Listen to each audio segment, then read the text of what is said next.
Hi, this is Dr. Tim Cockerill. I'm the bug expert from A Real Bug's Life. And so make sure you tune in on January the 15th.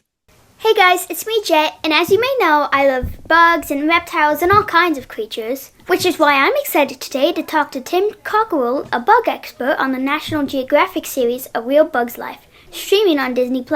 There's an all-new season of the show coming out January 15th, and today we're talking to Tim all about it. Thank you so much for joining me today. For people who haven't seen this show yet, what can they expect from A Real Bug's Life and what's it all about? A Real Bug's Life, yeah. And it's great to be talking to you today as well. I hear that you like playing with slugs in the garden. Is that true? You sound like me when I was younger. I love playing with slugs and all sorts of different Yeah. creatures in the garden. Yeah, and so I've been working on this program, A Real Bug's Life. And what we're trying to do is we're telling the stories of all of those small creatures that most people either forget about or perhaps even don't like.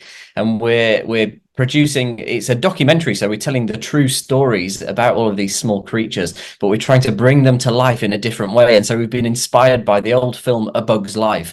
And we realized that all of those stories, the exciting stories and the dramas in the lives of the characters in a bug's life are actually happening in real life too. And so we've gone all around the world and we filmed for real lots of these tiny bugs. We filmed insects, we filmed spiders, we've filmed crabs and things like that. And so we're trying to tell all of these amazing stories, and it's going really well so far.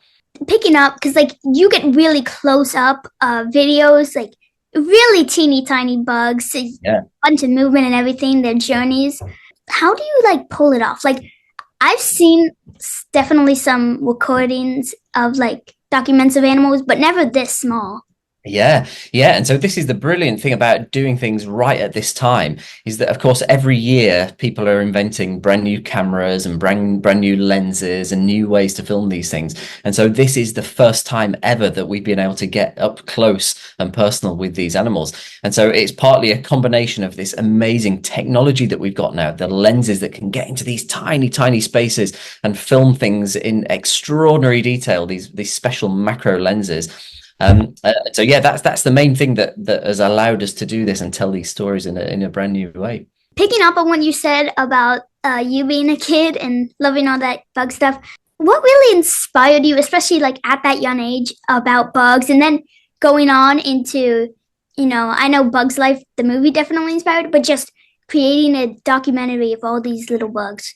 Yeah. Well, I remember when I was growing up, so I'm from the UK and I'm from a small town in East Yorkshire in the eastern part of the UK. And it's a perfectly normal place, it's not as exciting as a tropical rainforest or a coral reef or something like that. But I remember spending time in our garden, and it was just a normal, humble suburban garden. And every time I went out into that garden, I would see a brand new insect, a brand new bug that I'd never seen before. And I had a tiny little book that I used to use to identify them. And I'd look through the book in the evenings and think, wow, I'd love to see that amazing bug. And then sometimes I'd go out in the garden and there was one sitting there on the bush or in the leaves under the plants. And so I realized that this world that's going on right under our noses is a world that most people don't see, but all you need to do is to take the time to look. And then there are incredible things, incredible stories all going on.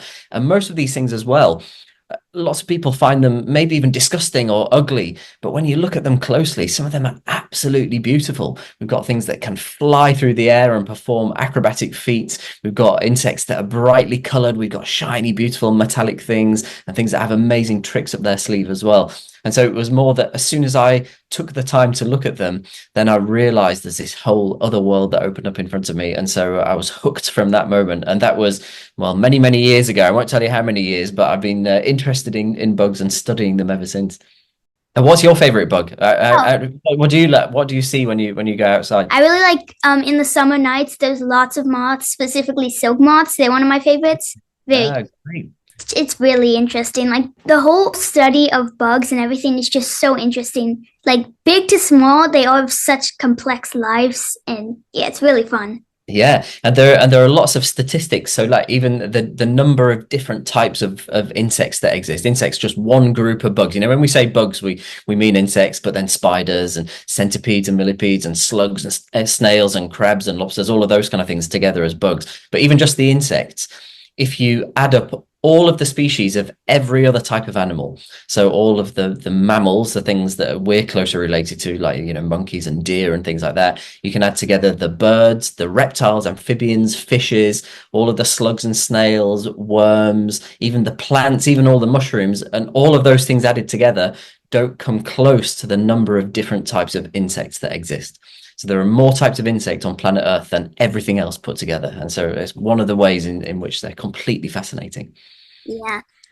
Speaking of all these insects, are there any like special insects that we will be seeing Yeah. for those who are watching?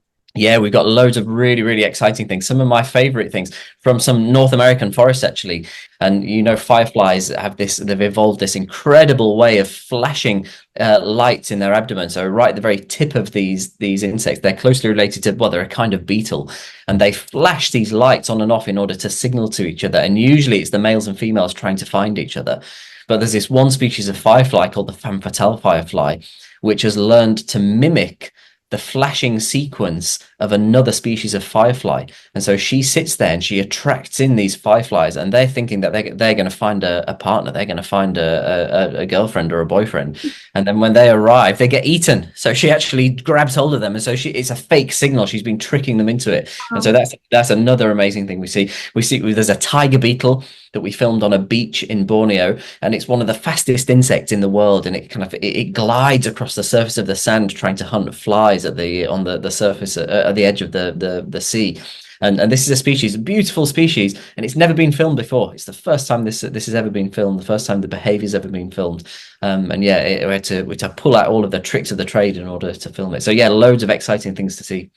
I kind of wanted to show, there's lots, especially with the winter, there's lots of bugs that we find I remember mainly exoskeletons. Oh yeah. Huh? I remember Let me see some. Brilliant. that I have. This is a dragonfly one. Amazing. That's great. Yeah, very, very old. A bunch of wasps that we find in our house that I'm not gonna open. They dried as well, the wasps. Yeah. I don't need to release lots of live wasps into your room. No. And do you know the wasps? So the group of insects, we call them Hymenoptera. That's the special scientific name, and that's the group. And ants, bees, and wasps all belong to that group. And just within the wasps, it's probably the most diverse group of animals on the planet. So there are probably more species of wasp than there are of any other kind of animal. They're extremely diverse. Most people think of the wasp like the yellow jacket wasp, the black and yellow ones that kind of fly around and annoy us at picnics in the UK. But actually, there are hundreds of thousands of different species of wasp that exist in the world. So very, very interesting. I mean, we've dealt with lots of yellow jackets and some queens in here. Amazing, yeah. Can I see? Oh wow, that's huge. That's bigger than the ones that we get in the UK. Amazing. Very big, and a very big stinger too.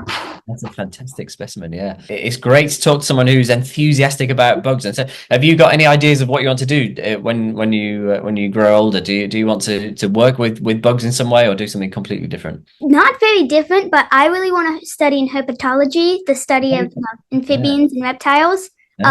Very interesting, and really like it. Frogs, lizards, geckos, all of that.